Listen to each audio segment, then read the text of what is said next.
Hey Masters of Speed, it's Terra Master and Justice. And today we're going to talk about something pretty important. And we've already had one before, so we know what's possible, which is another round of skill erratas. And why it's actually necessary to have for Speed Duels to be in a healthy state moving forward, both short-term and actually long-term as well. There's a lot of long-term issues we'll talk about. There's three main categories here to get into. And the first of which, I'll let Justice talk about. Yeah, so that's we have affectionately dubbed the Clerata, Yes. the errata for the sake of clarification. There's only one that we had in this category. You can probably guess what it is. It's the skill that was designed for a specific archetype and then worded so that it cannot work with that archetype. It's great. Union combination. That's you right. know it, love it or hate it, depending on your perspective. Yeah. But yeah, it literally says to fusion summon when, you know, the XYZ fusions can't be fusion summoned. It's Yes. great. Yes, indeed. It also just says that you use you can use the pieces in your graveyard. Ow! Where did they go? Who can say? Where did they go, Konami? Nobody knows. Sure, just use them. They're in the graveyard, just use them. So therefore, by the wording, first off, you can't use them with the XYZs at all. And then second, even if you could, I guess I could just do it every single turn, because I can just use the same ones that are in my graveyard, right? I can just make XYZ every turn, right? Seems good. Yep. Seems great. So, yeah, a version of the skill that, like, actually makes any damn sense would be greatly appreciated. That's right. So, like, if for this skill, if we as a community had not just decided, like, hey, this is how it works, then we really wouldn't be able to play the skill, or we'd be playing it with, like, Cyber and Dragon somehow. Yeah. But, yeah, okay. Anyway, let's move on. Yep. To the second category, which is a little bit less of an insane discussion, but it's still pretty insane for different reasons. It's the Nerf errata, and this is the errata that's already happened. It's to prevent future issues of skills becoming overpowered, some which you could argue they're reaching that level in some ways already. Starting with one that is a spellproof armor, and the proof of it reaching these levels is we have the recent news of the Niagara limited list as of this recording that is recent. And Jinzo was put limited, and I feel like a big part of that was because of spellproof armor, because Jinzo is the biggest issue, but again, they got Cyber Dragon with the GX box, making the deck a stronger deck, which required the hit. So every time a good machine monster like Cyber Dragon in the future is added to Speed Duels, the skill only gets stronger, especially as we get better spells later on where the immunity actually matters more as well. So I think it's better to errata it now rather than wait for it like they did with like Inner Conflict, for example, for it to be like, oh, this is completely game breaking, topping everything, is super toxic, we need to do something. You got to preliminary strike this thing. Do you have anything to add to that? Yeah, I mentioned this on the State of Speeds podcast, episode 1 that we did, which we have a little card there, you can check it out. Yeah. Hey, shameless plug. But I don't know that we've ever had a skill in the game that like is so obviously broken without actually having an overpowered deck for it. Because Spellproof Armor as a deck is not that great, but the skill is so obviously stupid that, yeah, as you said, just like, so what, just forever for the remainder of the lifespan of Speed Duels, we just have to be real careful what machine monsters we add. Like, well, if this is immune to spells, it's just too good. Like, no, come on. It's crazy. Yeah, and I'm sure there's like machine monsters out there that can't be destroyed by card effects or can't be targeted and things like that, right? In the insane Yu-Gi-Oh card pool. So like those monsters, if you give them an additional spell immunity, like it's not something we need going forward. So we actually have a suggestion on a nerf that would work, and one which, you know, I like is only normal machine monsters get the immunity to spell cards. So the entire skill that way only applies to vanillas, which makes it good moving forward. Because yes, Clausolas is strong, but just Clausolas being immune to like just Book of Moon is not that big of a deal. Like, okay, whatever, right? Yeah. So, and Parasite Paranoid, right? So yeah, whatever. Yeah, no, I'd like that change for sure. Yeah. But there is another skill which actually we decided to add to this Nerfrada because if you know Yu-Gi-Oh, it's kind of going to become a problem later on, and that's viral infection. Why is this a problem, Justice? Well, as we know, there are no cards in Yu-Gi-Oh that benefit from being sent to the graveyard. No, right? not at all. Not at all. That's not a thing Yu-Gi-Oh's ever done. The graveyard is a scary place where monsters don't want to go. Look, I mean, we're not there yet in Speed Duels, but we know that Yu-Gi-Oh basically just got to the point where the graveyard just became an extra resource pile. Yes. You know, it used to be where things gone and they were destroyed, and now you don't get to them anymore, or very rarely get to them. Now it's just another resource pile. Like, we're gonna move forward towards that, and yeah, it's just future-proofing the skill. Right. And I will say, on the other hand, too, like, a skill that's designed for deck out in a 20-card deck format also just feels really stupid, and, like, that probably only gets worse. The funny thing is, this got indirectly nerfed with the Night Assailant errata. Yes, it did. So there was that, but, like, there's just... honestly, this skill probably just shouldn't exist. Yeah. Just once per turn, send any number of cards from your hand to the graveyard. Like, again, that's only gonna get better with time. And just helping you with a deck out strategy in a format with a small deck size just is not cool. So yeah, would love to see, honestly, just a full rework of this skill. Exactly. I was gonna say that. Like, there's no, we don't have a real suggestion here because there's no like one small change that would make it okay, like you did with Inner Conflict, and I keep going back to that, but that's the example we have. To just kill it, just make it either unplayable or completely change what it does. Yeah. So, yeah. All right. Take us into lightning round. Let's do it. All right, lightning round. Yep, these we're going to go quick through. Just going to give our very quick thoughts and then go forward. So these next ones are our categories of buff ratas, the ones that we want to see actually get better. For this, we decided to focus specifically on the GX box, not every skill in the game. Because if we use the pool of every skill in the game, we'd be talking about almost every skill in the game that could be better. Yes. Because most of them are, trash. Yeah. So, I guess I'll start us off. We're just going in alphabetical order of character here. So we're going to start off with Alexis. And Alexis, lucky her, has 2 skills in the GX box, and they both suck. Or both at least should be better. So we'll start with Machine Angel Ascension, since Cyber Angels are actually decent. So this is a skill made for Alexis, for Cyber Angels, and it is literally outclassed by the generic ritual skill from Emma, Ritual Ceremony. That's right. And so, Emma better Cyber Angel player than Alexis, confirmed. Right. Feels real dumb. So yeah, I don't have a specific here. I'm sorry, Lucky is deciding that he really deserves attention right now. I've been paying attention all night, but whatever. So yeah, like Alexis has a Cyber Angel skill, and it's no good. It's just unplayable. So like that feels really bad. The other one is Cyber Blade Fusion, which is like not as bad. I'm not trying to make Cyber Blader top tier, but damn, all they had to do was not put a discard cost on this thing, and it still would not be like tier 1, but it might at least be mildly playable, right? Like, yeah.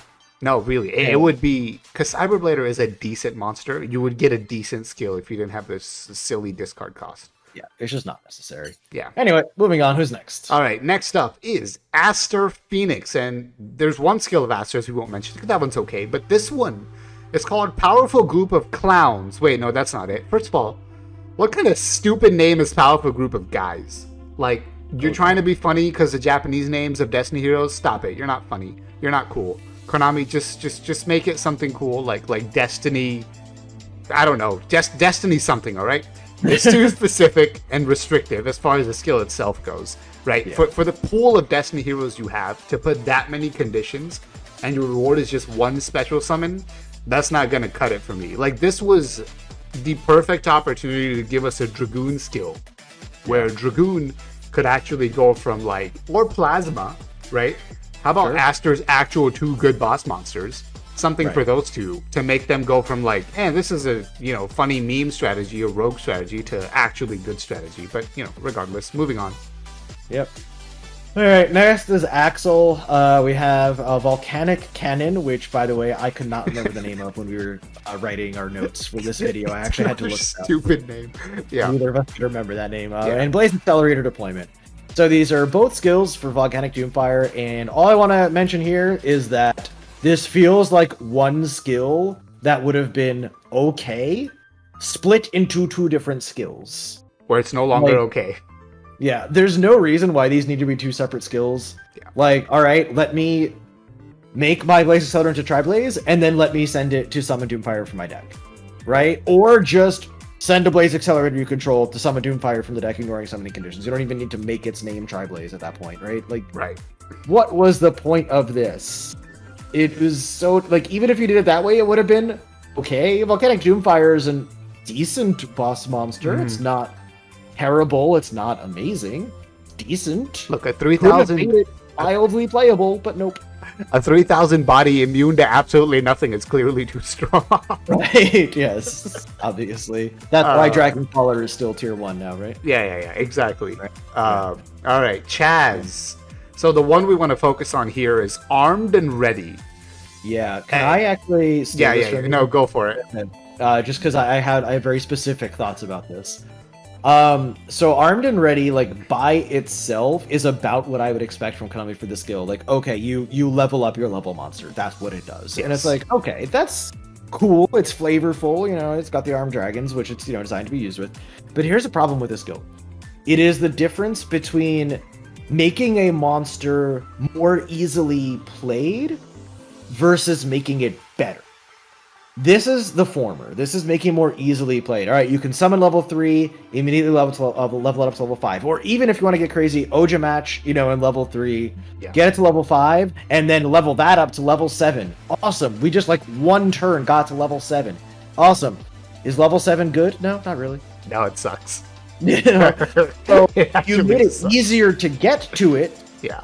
But it didn't make it more of a playable card. So when you look at something like Perfect Ultimate Great Moth, right? The example that I gave with this is this skill, if it was this kind of design for Moth, would have basically said, if you have Petite Moth equipped with Cocoon of Evolution, you contribute it to special summon Perfect Ultimate Great Moth, say from your hand or deck, ignoring summoning conditions.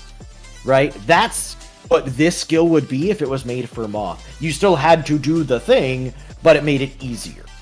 Yes. Instead, we got a skill that just makes Moth better, right? Because now we have Parasite Paranoid, and so there's not the condition, just any insect with an equip, bam, tribute opponent's monster, blah, blah, blah, draw a card, you know, all that good stuff.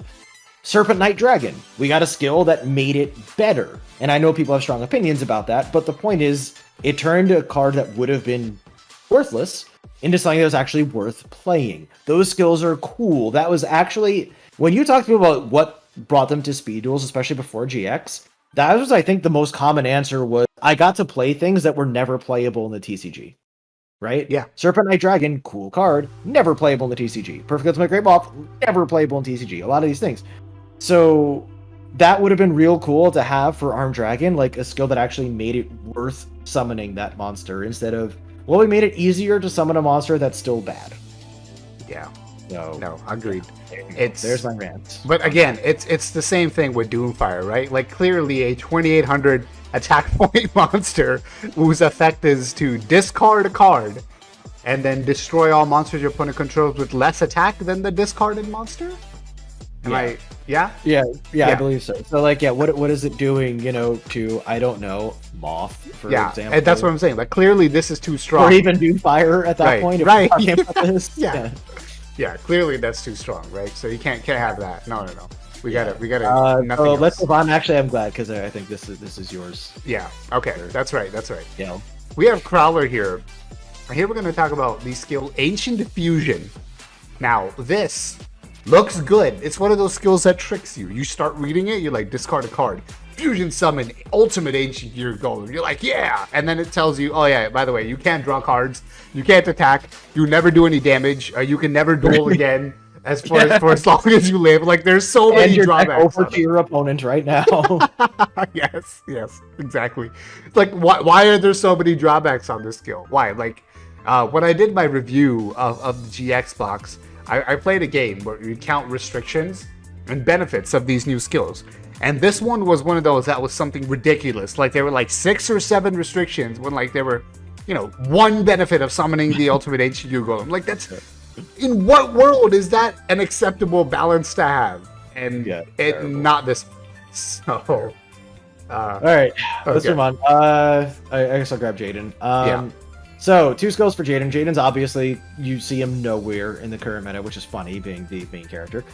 Here Goes Something is just terrible. As much as Flame Wingman OTK sounds very funny to me, and like something I would like to do, it's just not nearly consistent enough to be good, and it's just very, very bad.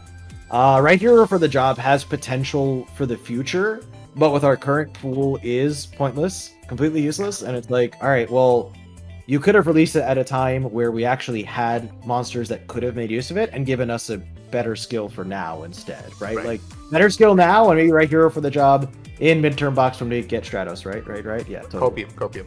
Yeah. So yeah, it's one of those things, like, it's just bad game design, right? Like, release a card when it's playable.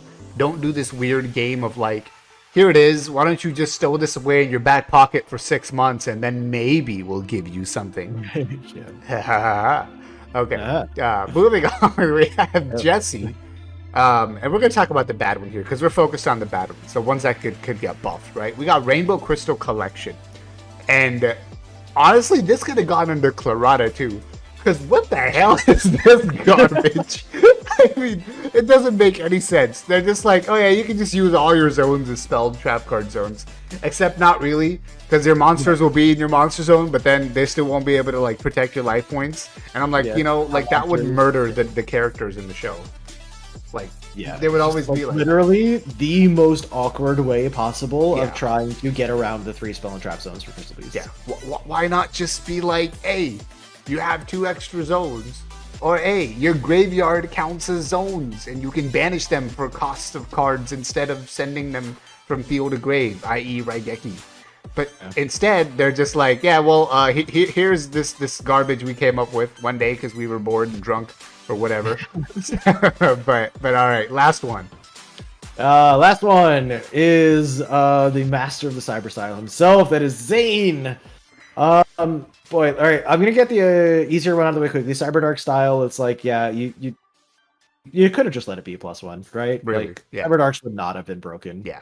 You could have just let it be a +1. Moth gets to like +5, right? Like, Right. Yeah. Like what? Why not? Yeah. Dark style could just been a +1. Like, would have been okay. Absolutely. And then Forbidden Cyber style. Boy, is this skill depressingly bad. A, it's restrictive. Yeah.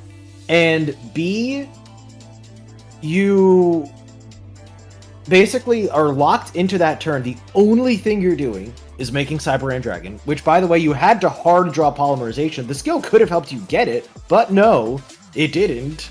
So you have to hard draw the Poly. Then you have to be, was it 1500 life or less? Yes. And then you also still need to have, 3 of the machines in your deck to make into Cyber Dragons, and it's the only thing you're doing that turn is making Cyber End, and if they stop it, well, oh well. Well, you lose. Oh, there's my deck. It's game. It's the worst all or nothing gamble ever. Yeah. Like, ever. You're like, I'm putting all my eggs in this one basket, and the basket is like made of, paper. And not the good paper that you get from the grocery store, like the bags. It's like, you take a piece of printer paper, one single piece, and you just made a basket out of it, and you're throwing like cyber dragons in it. It's gonna tear. Okay? So that's what's happening here. It doesn't make any sense. It doesn't work. I appreciate that visual. Yeah, thank you. Yeah, and also, boy, you better hope Polymerization isn't one of the last few cards in your deck. Otherwise, once you draw it, true. Anyway. That's right. You also don't want to be one of the first cards in your deck, because then it's a fat brick while you get to 1,500 life points. Yep. So unless it's right around the middle of your deck, right there. Sweet spot. So unless you stack your deck, which would require the use of another skill entirely, you're not getting anywhere with this. But okay. So that's those are the main ones. Obviously, there's others that could be looked at, but those were the main ones we really felt were worth talking about. The ones that we looked at were just like, these are so egregiously bad. Especially, and I think it's worth pointing out here, especially for how long we had to wait for this damn GX box. Right. Only to get like 2 playable skills out of it. Like, that's, oh god, what it feels bad. I remember when we had the card leaks, it was so exciting because we were like, well, we got Malicious and Dasher. If we get a good Aster skill, this is going to be crazy. And the Aster skill was just like clowns. No. Like, come on. But okay. Thank you guys for sticking around with us. I know we have the tendency to rant about things, as we do, but that's just who we are, apparently, over here at Team JDG. So I appreciate you being here this long, and if you've stuck around for 20 minutes, then why not subscribe? So yeah, go ahead and hit the subscribe button if you're still here. And leave a comment for what do you think of the skills that we talked about and the suggested changes we have, and what did we miss? Because I know we missed something. There's got to be something. What would you guys think? If you could pick a skill and errata it, make it, better, worse, whatever, what would you pick? What do you want to see? Yeah, exactly. Yeah, that's a good way to leave off. But all right, guys, until next time, we are going to catch you later. So, Terra, Master, and Justice, we out.